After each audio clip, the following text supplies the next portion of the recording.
Hey everyone, and welcome to this Tariq Files Explainer. Today we're diving deep into the really dark history of Karachi's underworld. We're going to examine the systemic intersections of local criminal markets, ethnic polarization, and state-backed political patronage. This is a purely factual, documentary-style look at the political economy of organized crime, focusing on the figures who defined an incredibly dark era in Pakistan's economic capital. So how exactly does a man from Karachi become, quite literally, one of the city's most feared gang leaders? Well, it's a question that really forces us to strip away the myths and look directly at the historical events that allowed petty street crime to evolve into a massive, heavily armed syndicate. To really understand the scale of this conflict, we kind of have to begin near its end. Picture this. It's a quiet midnight in the densely populated Liari neighborhood. The year is 2013. Out of nowhere, a local mosque loudspeaker blares to life. But, it's not a call to prayer.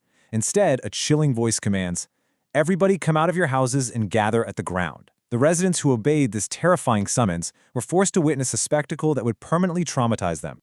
What they witnessed was the absolute brutal climax of a decade-long gang war. Arshad Pappu, alongside his brother Yasser Arafat and an associate, had been kidnapped. In a horrific display of power, they were tortured, dragged naked through the streets, and ultimately beheaded. Rival gang members were even documented playing football with their severed heads before burning their bodies. It's almost unimaginable, right? But this was only the beginning of our story. To understand this absolute madness, we really must go back. Part 1. The Karachi Underworld Awakens. Now, Karachi is a mega city of over 17 million people. It's a massive multi-ethnic melting pot and the commercial hub generating nearly half of Pakistan's total revenue. But as you can probably guess, this massive scale also made it a highly lucrative environment for organized crime. Liari is actually one of Karachi's oldest working-class neighborhoods. Right after independence in 1947, its proximity to the port made it a hub for informal petty smuggling. However, the 1980s changed literally everything. The fallout from the Soviet-Afghan War just flooded Karachi with automatic firearms and high-grade narcotics. So by the 1990s, those small-time neighborhood smugglers had transformed into lethal, militarized syndicates. And this militarization rapidly changed their methods. These gangs were no longer just operating in the shadows. They established core operations that controlled daily life in the area. We're talking large-scale narcotics distribution, systemic extortion, where businesses were forced to pay protection money or literally face death, kidnapping for ransom, and eventually the mobilization of local voters. They basically became a parallel governance system. Part 2. Rise of Arshad Pappu. So Arshad was the son of Haji Lalu, who, by the early 1990s, controlled a massive chunk of the Liari underworld, alongside a figure named Babu Dake. Initially, Arshad actually kept a pretty low profile in his father's syndicate.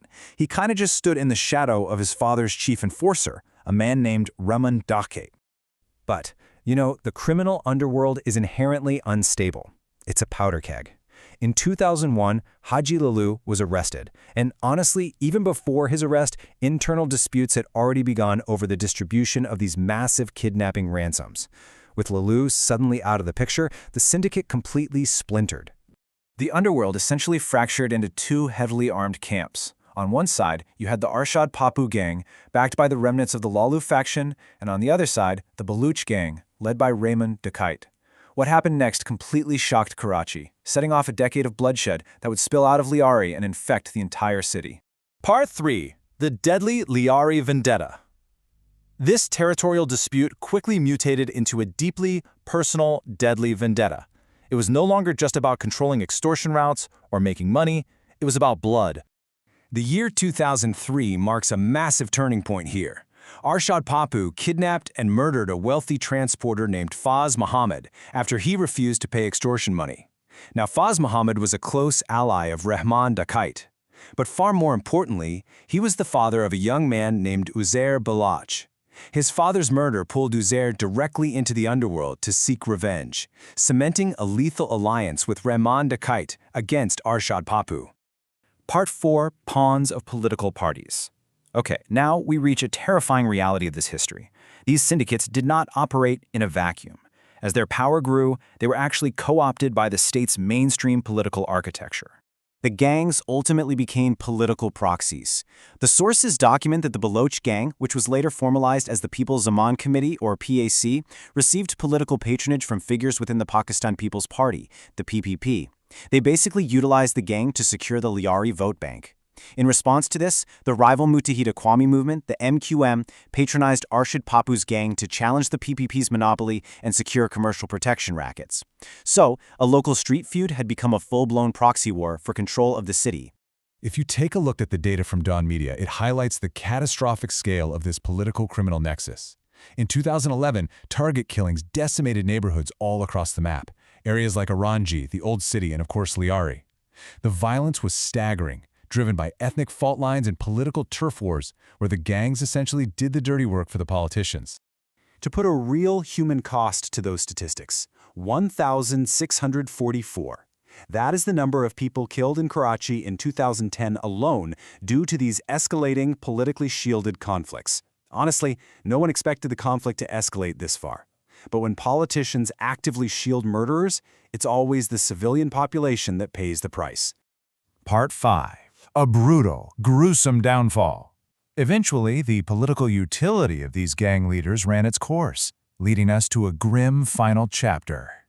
The downfall really happened in stages.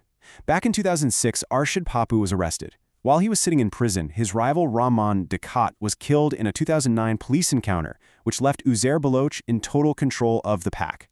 Fast forward to 2012. Arshad Pappu is acquitted and released due to systemic witness intimidation. Literally, nobody dared testify against him. But returning to a Liari that was now entirely controlled by Uzair Baloch was a fatal error, leading directly to his 2013 kidnapping and that gruesome assassination we discussed at the beginning. Reflecting on the gruesome murder of Arshad Pappu, Uzair Baloch actually later remarked to the media, "It is karma. What goes around comes around." It's a chilling statement, really. It highlights the cyclical, horrific nature of the Liari violence. A decade-long vendetta finally closed with unparalleled brutality. Part 6. The Legacy of Violence. But the death of Arshad Pappu did not bring peace. In fact, his murder and the extreme power of the pack forced the state to finally reckon with the very monster it had helped create.